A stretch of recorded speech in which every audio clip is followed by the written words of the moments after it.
अस्सलाम स्टूडेंट्स, उम्मीद आप सब खैरियत से होंगे।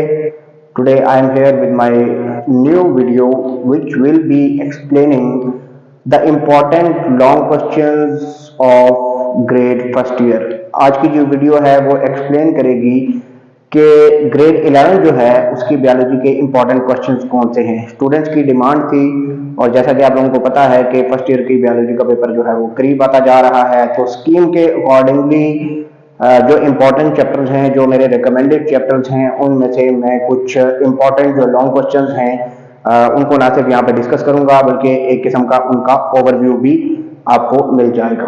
पेयरिंग स्कीम के अकॉर्डिंगली देखें तो चैप्टर 1 और चैप्टर 13 की पेयरिंग है। चैप्टर 1 में से अगर हम कुछ इंपॉर्टेंट लॉन्ग क्वेश्चंस को डिस्कस करें तो हमारे पास जो सबसे पहला क्वेश्चन बनता है वो है ब्रांचेज ऑफ बायोलॉजी।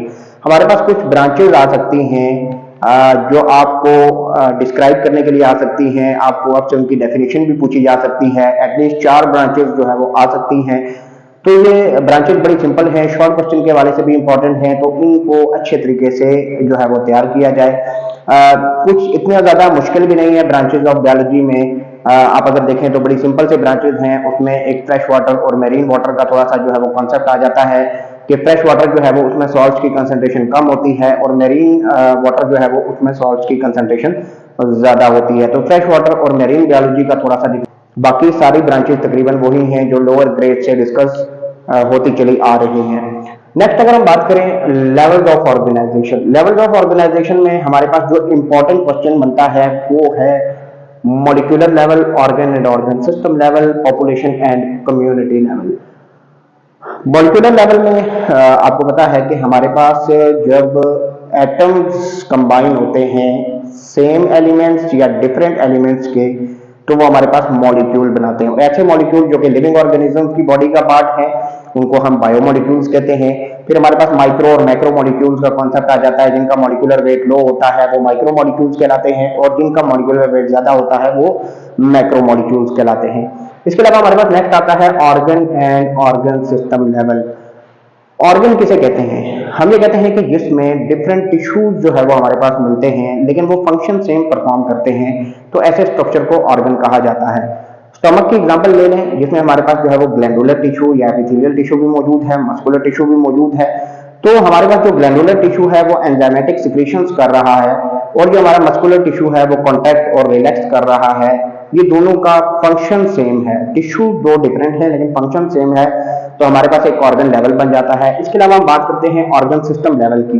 जब डिफरेंट ऑर्गन जो है वो एक हायरार्की में कंबाइन होते हैं, फंक्शन सबका सेम होता है, सब एक दूसरे को अपने फंक्शन में सपोर्ट कर रहे होते हैं, तो वो हमारे पास बनाते हैं ऑर्गन सिस्टम। इसमें हमारे पास एग्जांपल आ जाती है डाइजेस्टिव सिस्टम की। नेक्स्ट हमारे पास आता है पॉपुलेशन एंड कम्युनिटी लेवल। देखिए हम ये कहते हैं कि स्पीशी जो है ना, जब ऑर्गन सिस्टम मिलते हैं इंडिविजुअल बनता है और सेम इंडिविजुअल जिनके अंदर जो है वो रिप्रोडक्शन की कैपेबिलिटी मौजूद होती है तो वो हमारे पास एक स्पीशी बनाते हैं। जब सेम स्पीशीज किसी खास एरिया और किसी खास जगह पे रहना शुरू कर दें तो उसको हम उस इलाके की पॉपुलेशन कहते हैं। पॉपुलेशन के कुछ एट्रीब्यूट्स हैं जिसमें हमारे पास जीन फ्रीक्वेंसी है, जीन फ्लो है, एज डिस्ट्रीब्यूशन है, पॉपुलेशन प्रेशर है। तो ये सारे हमारे पास जो है वो पॉपुलेशन के कुछ एट्रीब्यूट्स हैं जो एडिशनल हैं, आप लोगों ने याद रखने हैं। इसी तरह हम कम्युनिटी की बात करें तो डिफरेंट पॉपुलेशन जब हमारे पास कंबाइन होती हैं, किसी खास जगह पे रह रही होती हैं, तो उसे उस इलाके की कम्युनिटी कहा जाता है। हमारे पास सिंपल कम्युनिटी भी है, कॉम्प्लेक्स कम्युनिटी भी है। सिंपल कम्युनिटी में हमारे पास कुछ थोड़ी बहुत पॉपुलेशन होती है, जबकि जो कॉम्प्लेक्स कम्युनिटी है उसमें हमारे पास काफी सारी पॉपुलेशन होती हैं। सिंपल कम्युनिटी में आप लोग जो है वो कटा हुआ दरख्त, ठीक है, जिसको हम फॉलन लॉग भी कहते हैं, उसकी आप एग्जाम्पल ले सकते हैं। या फिर जो है वो आप कॉम्प्लेक्स कम्युनिटी की अगर आप एग्जाम्पल लें तो इसमें फॉरेस्ट की एग्जाम्पल हमारे पास आ सकती है। नेक्स्ट हमारे पास आता है living world in space and time. इस पूरी खला में जो लिविंग वर्ल्ड है उसकी क्या नोयत है, ठीक है, वो हमारे पास आता है लिविंग वर्ल्ड इन स्पेस। और लिविंग वर्ल्ड इन स्पेस में हमारे पास जो आप लोगों ने कॉन्सेप्ट याद रखना है वो आता है बायोम का कॉन्सेप्ट, ठीक है। तो हम ये कहते हैं कि it is a large regional community, living world के अंदर एक लार्ज कम्युनिटी जिसको हम उसके पर्टिकुलर क्लाइमेट से डिटरमिन करते हैं, तो उसे बायोम कहा जाता है। फॉर एग्जाम्पल हमारे पास डेजर्ट बायोम है, डेजर्ट में आपको पता है कि हमारे पास जो है वो खुश्क इन्वायरमेंट होता है, बारिशें कम होती हैं, तो डेजर्ट हमारे पास एक बायोम की एग्जाम्पल है। इसी तरह अगर हम बात करें लिविंग वर्ल्ड इन टाइम की, तो हमारे पास जो है वो 4 मेजर एराज हैं। प्रोटेरोजोइक एरा है, पैलियोजोइक एरा है, और इसके अलावा जो है वो मिसोजोइक एरा है और सीनोजोइक एरा है। हमारे पास जो है वो लिविंग वर्ल्ड इन टाइम की अगर हम बात करें तो हमारे पास 4 एराज हैं जिनमें लिविंग वर्ल्ड इन टाइम को डिवाइड किया गया है। वो हमारे पास है प्रोटेरोजोइक एरा है, पैलियोजोइक एरा है, मिसोजोइक एरा है और सीनोजोइक एरा है। हमारे पास जो सबसे लेटेस्ट एरा है वो सीनोजोइक एरा है, और सबसे ज्यादा जो एंशियंट एरा है वो है प्रोटेरोजोइक एरा है। हमारे पास जो फर्स्ट लिविंग ऑर्गेनिज्म या फर्स्ट लिविंग सेल जो ओरिजिनेट हुआ, that was approximately 3000 million years ago. 3000 million साल पहले जो है वो तकरीबन एक लिविंग सेल ओरिजिनेट हुआ। वहां से हमारे पास जो है वो प्लांट्स भी बने और वहां से हमारे पास तमाम एनिमल्स भी बने। इसमें थोड़ा सा टेक्निकल एक चीज हो जाती है कि जो इसके पीरियड्स हैं उनको याद करना। इसमें मैं एक की आपके साथ जो है वो शेयर कर दूं। स्टूडेंट्स, मिसोजोइक एरा के जो पीरियड्स हैं जिसमें हमारे पास क्रिटेशियस आ जाता है, जुरेसिक आ जाता है और ट्रायसिक आ जाता है, तो इसकी हम की क्या बना सकते हैं? हम अगर पीरियड्स ऑफ मेसोजोइक एरा को अगर हम की फॉर्म में डिस्कस करें तो हम इसको कर सकते हैं ग्रीस, जाओ,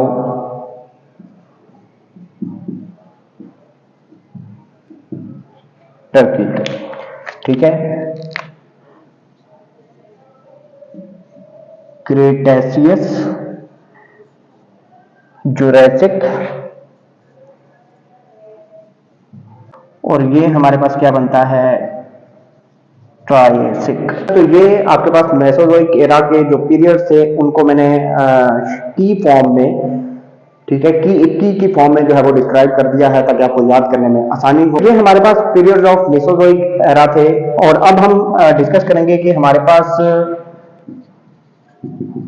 पीरियड्स ऑफ पैलियोजोइक एरा, इनकी की हमारे पास कैसे बन सकती है? तो ये की हमारे पास बनती है परनीत को दिल से उतार कर।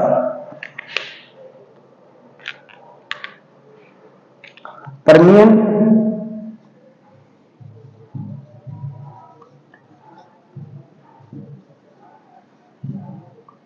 कार्बोनिफेरस,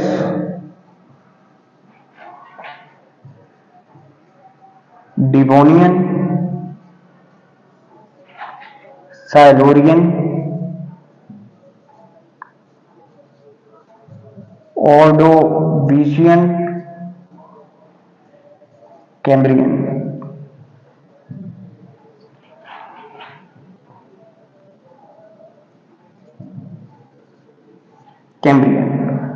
तो ये हमारे पास जो है वो पैलियोजोइक एरा की, अगर ये की आप लोग याद करते हैं तो बड़े आराम से आप जो है वो इन पीरियड्स को याद। और बाकी जो सीनोजोइक एरा है उसके हमारे पास क्वाटरनरी और टर्शियरी पीरियड्स हैं, और इसके अलावा जो पैलियोजोइक एरा है, सॉरी प्रोटेरोजोइक एरा है, उसके यहाँ पे हमारे पास किसी किस्म के कोई पीरियड मौजूद नहीं है। इसमें जो मिलियन ईयर्स हैं वो थोड़ी सी एफर्ट आपको करनी पड़ेगी, याद करनी पड़ेगी। बहरहाल इस ग्राफ लाइक स्ट्रक्चर को आप अच्छे तरीके से अगर याद कर लेते हैं तो आई होप तो किसी किस्म का कोई प्रॉब्लम आप लोगों के लिए नहीं है। आप लोगों ने जो है वो लिविंग वर्ल्ड इन टाइम में 2 मेथड्स हैं जिनको आप लोगों ने याद रखना है। एक जो है वो सेडिमेंट्री मेथड है, एक हमारे पास जो है वो रेडियो एक्टिव मेथड है। रेडियो एक्टिव मेथड की अगर हम बात करें तो रेडियो एक्टिविटी आइसोटोप्स की जिन फॉसिल्स में जितनी कम होगी वो उतने ही पुराने होंगे, जिनमें जितनी ज्यादा होगी वो उतने ज्यादा हमारे पास उतने ज्यादा रिसेंट फॉसिल्स होंगे। और इसके अलावा अगर हम बात करते हैं सेडिमेंट्री मेथड की, कि जो लेयर हमारे पास जितनी पुरानी होगी, जितनी ज्यादा नीचे होगी, वो ऑर्गेनिज्म उतना ही ज्यादा पुराना होगा, और जो लेटेस्ट लेयर होंगी उनमें जो फॉसिल्स होंगे, इसका मतलब ये है कि वो हमारे पास ऑर्गेनिज्म लेट जो है वो दुनिया से गई हैं और उनके फॉसिल्स जो है वो हमारे पास न्यू हैं as compare to deep layers. अच्छा, नेक्स्ट हम बात करते हैं, हमारे पास जो आता है that is biological method. Biological method हम कहते हैं एक ऐसा मेथड के जिसके जरिए बायोलॉजिकल प्रॉब्लम को सॉल्व किया जा सकता है। ये काफी इंपॉर्टेंट भी है और इस दफा ज्यादा आने के इसके चांसेस भी हैं। इसमें हमारे पास आ जाता है ऑब्जर्वेशन है, हाइपोथेसिस है, रीजनिंग है, स्पेशली डिडक्टिव और इंडक्टिव रीजनिंग जिसको हम डिडक्शन कहते हैं, और फिर उसके बाद हमारे पास एक्सपेरिमेंटेशन आ जाता है। एक्सपेरिमेंटेशन के बाद हमारे पास थ्योरी और लॉ आ जाता है। तो इसमें स्टूडेंट्स आप लोगों ने ये बात याद रखनी है कि बायोलॉजिकल लॉज की दो एग्जांपल्स आपने लाजमी याद करनी है जो कि शॉर्ट क्वेश्चन के हवाले से इंपॉर्टेंट है, जिसमें मेंडल लॉ ऑफ इनहेरिटेंस आ जाएगा और इसके अलावा जो है वो हमारे पास जो है वो हार्डी वेनबर्ग लॉ आ जाएगा। हार्डी वेनबर्ग लॉ और मेंडल लॉ ऑफ इनहेरिटेंस, ये आप बायोलॉजिकल लॉज की एग्जांपल्स दे सकते हैं। नेक्स्ट हम बात करें biology and services of Mankind. Mankind को बायोलॉजी से किस किस्म का क्या फायदा हो रहा है, ये हम इसमें ये इंपॉर्टेंट लॉन्ग क्वेश्चन है। इसमें ज्यादा आने के जो चांसेस हैं वो है डिजीज कंट्रोल। डिजीज कंट्रोल में हमारे पास प्रिवेंटिव मेजर और वैक्सीनेशन या इम्यूनाइजेशन, ये हमारे पास दो टॉपिक्स हैं जो कंबाइन आ सकते हैं 2 मार्क्स के। और जो है वो ड्रग ट्रीटमेंट, जीन थेरेपी, ये अलग से हमारे पास आ सकता है long question, very very important, जिसमें ड्रग ट्रीटमेंट में हमारे पास जो है वो रेडियोथेरेपी आ जाती है कैंसर के ट्रीटमेंट में, और कीमोथेरेपी आ जाती है। रेडिएशन के जरिए अगर कोई ट्रीटमेंट हम करते हैं तो वो हमारे पास रेडियोथेरेपी है। अगर हम केमिकल का इस्तेमाल करते हैं तो वो कीमोथेरेपी है, ये आपने याद रखनी है। डिफेक्टिव जीन्स को अगर हमने रिमूव करके इसकी जगह नॉर्मल जीन्स को इंसर्ट करना है तो वो हमारे पास आ जाएगी जीन थेरेपी। क्वेश्चन नंबर 6 जो हमारे पास आता है वो है protection and conservation of environment. Environment को हम अपने माहौल को कैसे कंजर्व कर सकते हैं, लिविंग ऑर्गेनिजम्स को यूज करके हम यकीनन कर सकते हैं। हमें सबसे पहले चाहिए कि इंडेंजर्ड स्पीशीज को हमें सबसे पहले चाहिए कि हम इंडेंजर्ड स्पीशीज को प्रोटेक्ट करें ताकि हमारा जो इकोसिस्टम है, हमारा एनवायरनमेंट है वो स्टेबल रहे। और इंडेंजर्ड स्पीशी किसे कहते हैं? ऐसी स्पीशी जो जिसका खतरा है, जिसका डर है कि वो मुस्तकबिल में खत्म हो जाएगी। इसके अलावा जो है वो पोल्यूशन एक बहुत बड़ा प्रॉब्लम है बायोलॉजिकल वर्ल्ड में, और लिविंग ऑर्गेनिजम्स को यूज करके, स्पेशली प्लांट्स को और एल्गी को यूज करके हम हैवी मेटल्स को रिमूव कर सकते हैं, पोल्यूटेंट्स को एब्जॉर्ब कर सकते हैं अपने एटमॉस्फेयर से। तो ये हमारे पास टेक्निक है जिसको बायो रेमेडिएशन हम कहते हैं। तो इन दो टेक्निक्स को यूज करके हम कर सकते हैं, अपने एनवायरनमेंट को प्रोटेक्ट भी कर सकते हैं, इसको कंजर्व भी कर सकते हैं। तो जी स्टूडेंट्स, ये 6 लॉन्ग क्वेश्चन जो है वो मैंने आपके साथ डिस्कस किए हैं चैप्टर नंबर 1 से। पूरी आपको ये जो क्वेश्चंस हैं इनकी जो एक्सप्लेनेशन है वो समझ भी आई होगी, पसंद भी आई होगी। अगर किसी किस्म का कोई क्वेश्चन है तो आप जो है वो कमेंट बॉक्स में मुझसे पूछ सकते हैं। Thank you. तो अगर हम चैप्टर 13 को डिस्कस करें, आपको पता है कि पेयरिंग स्कीम के अकॉर्डिंगली चैप्टर 1 और चैप्टर 13 की पेयरिंग है।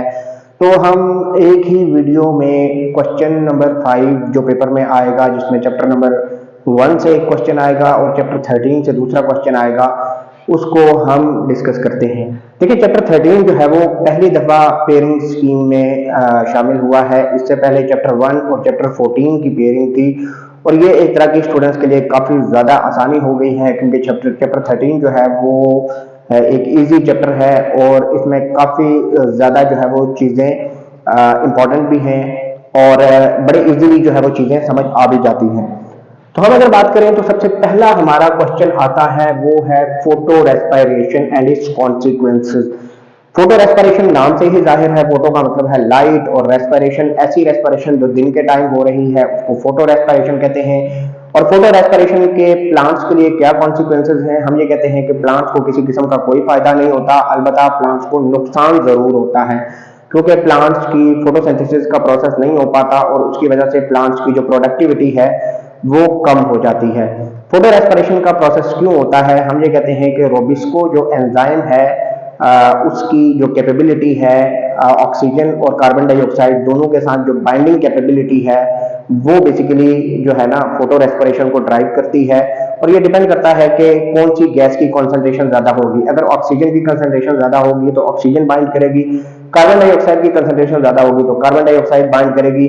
और हमारे पास जो है वो दिन के टाइम अगर ज्यादा गर्मी होती है तो उसकी वजह से स्टोमेटा बंद हो जाते हैं, और हमारे पास जब ऑक्सीजन का लेवल बढ़ता है तो फोटो रेस्पिरेशन का प्रोसेस स्टार्ट हो जाता है। तो ये क्वेश्चन काफी ज्यादा इंपॉर्टेंट है, बहुत ज्यादा चांसेस हैं कि पेपर में ये इस दफा आएगा। नेक्स्ट हम करते हैं रेस्पिरेशन इन अर्थवॉर्म। अर्थवॉर्म में आपको पता है कि जो रेस्पिरेशन होती है वो बेसिकली स्किन के जरिए होती है, ठीक है, स्किन के जरिए होती है। और हम ये कहते हैं कि क्यों, बिकॉज इसकी स्किन में rich network of blood capillaries मौजूद होते हैं, ठीक है, rich network of blood capillaries यहाँ पे मौजूद होता है। ऑक्सी हीमोग्लोबिन की फॉर्म में ऑक्सीजन कंबाइन करती है, यूटिलाइज होती है, और कार्बन डाइऑक्साइड जो इमिट होती है वो कार्बोक्सी हीमोग्लोबिन की फॉर्म में बॉडी से बाहर चली जाती है। तो अर्थवॉर्म के अंदर जो बेसिकली रेस्पिरेशन होती है वो स्किन के जरिए होती है। रेस्पिरेशन इन कॉकरोच की अगर हम बात करते हैं तो इसके अंदर हमारे पास कंपैरेटिवली बेहतर सिस्टम पाया जाता है। हम अगर कॉकरोच को देखें तो कॉकरोच में हमारे पास जो है वो क्या मौजूद होते हैं, स्पाइरेकल्स मौजूद होते हैं। स्पाइरेकल्स यहाँ पे एक ट्रैकियल ट्रंक है, यहाँ पे दूसरा ट्रैकियल ट्रंक है, और इस तरह से हमारे पास यहाँ पे स्पाइरेकल्स की ओपनिंग मौजूद होती है जो बेसिकली हेल्प आउट करती हैं। किस चीज के अंदर हेल्प आउट करती हैं? रेस्पिरेशन के अंदर।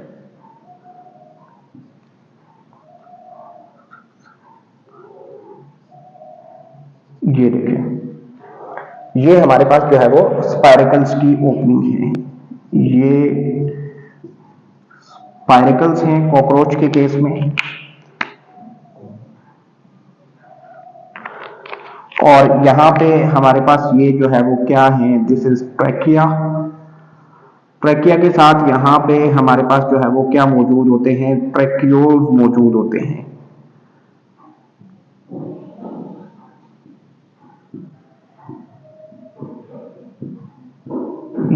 ये जो स्ट्रक्चर्स हैं इनको हम कहते हैं ट्रैक्यूल्स। तो एयर जो है वो सिंपल स्पाइरेकल्स के थ्रू बॉडी में एंटर होती है और ट्रैक्यूल्स के थ्रू बॉडी टिश्यूज के अंदर डिफ्यूज हो जाती है। और इसी तरह जो कार्बन डाइऑक्साइड है वो भी जो है वो बॉडी टिश्यू से ट्रैक्यूल से ट्रैकियल ट्रंक के अंदर और स्पाइरेकल्स की मदद से जो है वो बॉडी से बाहर चली जाती है। स्पाइरेकल्स की जो ओपनिंग है, it is regulated by dorso ventral muscles. कुछ स्पेसिफिक मसल्स होते हैं कॉकरोच की बॉडी में जिसको हम डोर्सो वेंट्रल मसल्स कहते हैं। उनकी मदद से ये जो ओपनिंग्स हैं ये ओपन भी होती हैं और क्लोज भी। स्टूडेंट्स, नेक्स्ट अगर हम मूव करें तो वो है रेस्पिरेशन इन फ्रॉग। फ्रॉग के अंदर आपको ये बात पता होना चाहिए कि हमारे पास जो है वो फ्रॉग एम्फीबियन है, तो इसमें हमें स्किन के जरिए भी रेस्पिरेशन देखने को मिलती है, लंग्स के जरिए भी देखने को मिलती है, और इसकी बेसिकली जो है वो बक्कल कैविटी जो कि माउथ की कैविटी है वो भी इसके अंदर इन्वॉल्व होती है। तो ये हमारे पास यहाँ पे क्या कहलाती है, क्यूटेनियस रेस्पिरेशन। ये हमारे पास जो है वो पल्मोनरी रेस्पिरेशन कहलाती है, और ये बक्कल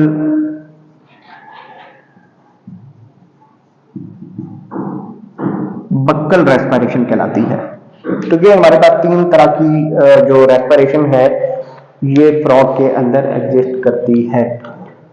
इसके अलावा जो है वो हम बर्ड्स की बात करें तो बर्ड्स के केस में हमारे पास जो है वो instead of alveoli they have parabronchi.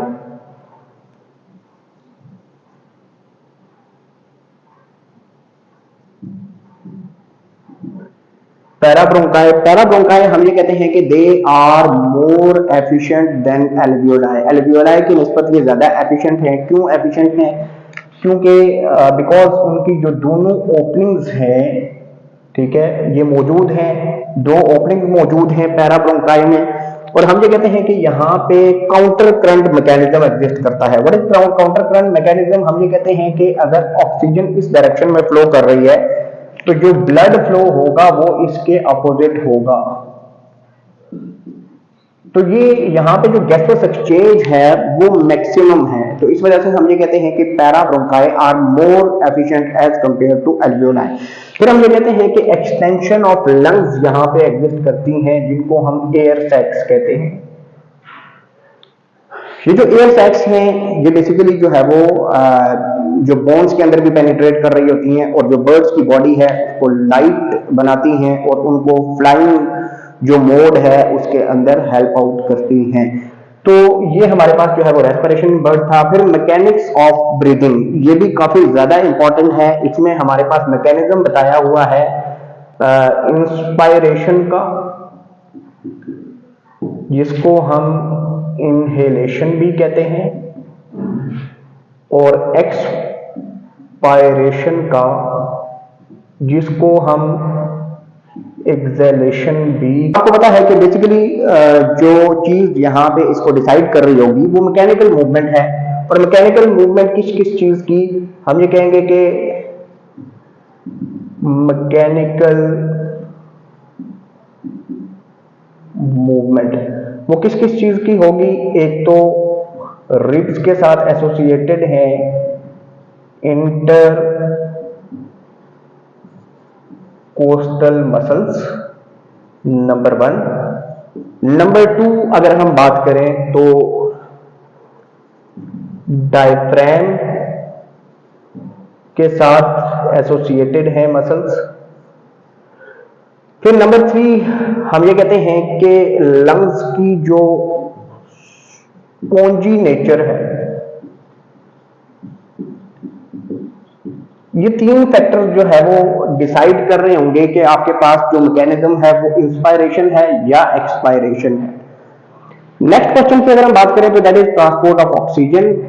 Transport of oxygen कैसे होती है, हम ये कहते हैं कि इसमें हमारे पास हीमोग्लोबिन, ठीक है, that is basically a protein in red blood cells. Red blood cells के अंदर एक प्रोटीन है हीमोग्लोबिन, वो हमारे पास रोल प्ले कर रही होती है। और ऑक्सीजन बाइंडिंग विद हीमोग्लोबिन ये डिपेंड कर रही होती है कुछ फैक्टर्स में, जिसमें हमारे पास टेम्परेचर है, जिसमें हमारे पास पीएच है, कार्बन डाइऑक्साइड कंसंट्रेशन है। तो ये काफी ज्यादा इंपॉर्टेंट क्वेश्चन है। इसी तरह अगर हम ट्रांसपोर्ट ऑफ कार्बन डाइऑक्साइड की बात करें तो हम ये कहते हैं कि इसमें हीमोग्लोबिन भी इन्वॉल्व होता है, और साथ ही साथ हम ये कहते हैं कि इसमें बाय कार्बोनेट आयंस की फॉर्म में भी ट्रांसपोर्ट हो रहा होता है। ठीक है, हम ये कहते हैं कि 70% जो कार्बन डाइऑक्साइड की ट्रांसपोर्ट है वो बाय कार्बोनेट आयंस की फॉर्म में हो रही होती है। इसमें हमारे पास जो है वो दोनों में कुछ फैक्टर्स भी हैं। ये बहुत बहुत इंपॉर्टेंट क्वेश्चंस हैं, यकीनन पेपर में आने के मैक्सिमम चांसेस हैं इसके। अच्छा, अगर किसी किस्म का कोई क्वेश्चन हो, आपको लगे कि कोई टॉपिक जो है वो डिटेल में इसकी एक्सप्लेनेशन चाहिए, तो आप जो है वो कमेंट में मुझे बता सकते हैं। कमेंट में जब आप मुझे बताएंगे तो फिर मैं इंशाल्लाह उस टॉपिक की डिटेल वीडियो अपलोड कर दूंगा। लास्ट जो हमारे पास क्वेश्चन आता है that is respiratory disorders. Respiratory disorders में हम देखते हैं तो हमारे पास जो रेस्पिरेटरी डिसऑर्डर्स आते हैं वो कैंसर है। नेक्स्ट अगर हम बात करें तो वो हमारे पास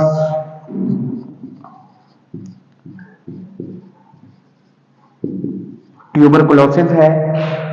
ट्यूबरकुलोसिस के अलावा अगर हम बात करें तो एम्फीसीमा, और हम कहते हैं कि एस्थमा। ये कुछ रेस्पिरेटरी डिसऑर्डर्स हैं जो हमारी बुक में डिस्क्राइब किए गए हैं। पता है कि रेस्पिरेटरी डिसऑर्डर्स बेसिकली किस वजह से हो सकते हैं, एयर पोल्यूशन की वजह से, स्मोकिंग की वजह से, ये मेन कॉजेज हैं। इसके अलावा एस्थमा की अगर हम बात करें तो ये हमारे पास किस वजह से होती है, ये एलर्जेंस की वजह से, जो एलर्जी कॉज करे, कोई स्मोक है, डस्ट है, परफ्यूम है। एम्फीसीमा हम सिंपल कहते हैं कि it involves breakdown of alveolar walls. ठीक है, एल्वियोलाई के जो वॉल्स हैं वो इसमें टूट जाते हैं।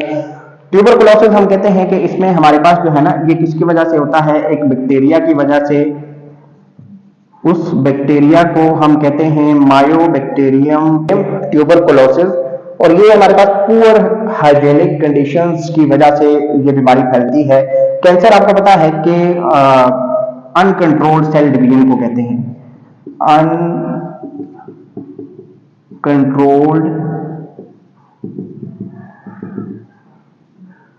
अनकंट्रोल्ड सेल डिवीजन को कहते हैं, और स्मोकिंग एक मेन कॉज है कैंसर की। तो ये हमारे पास रेस्पिरेटरी डिसऑर्डर्स हैं, इनमें से कोई से दो जो है वो पेपर में यकीनन आ सकते हैं, इंपॉर्टेंट है, नोट आ सकता है कि कोई से दो को लिखें। तो आप इसको कैसे लिखेंगे, पहले आपने इसको डिस्क्राइब करना है, डिफाइन करना है, दूसरा आपने इसके कॉजेज बताने हैं, फिर सिम्टम्स बताने हैं और ट्रीटमेंट बताना है। ये 4 हेडिंग में आपने ये क्वेश्चन अटेम्प्ट करना है। सबसे पहले आपने इसको डिफाइन करना है, डिफाइन करने के साथ साथ आपने उसके कॉजेज बताने हैं, फिर आपने सिम्टम्स बताने हैं, फिर आपने ट्रीटमेंट बताना है। तो ये 4 हेडिंग्स हैं जिनमें आपने ये क्वेश्चन अटेम्प्ट करना है। जी स्टूडेंट्स, होपफुली आपको ये वीडियो पसंद आई होगी। अगर आपको ये वीडियो पसंद आई है तो चैनल को सब्सक्राइब करना ना भूलिएगा, वीडियो को लाइक कीजिए। किसी किस्म का कोई प्रॉब्लम है तो आप कमेंट बॉक्स में डिस्कस कर सकते हैं, और थैंक यू सो मच।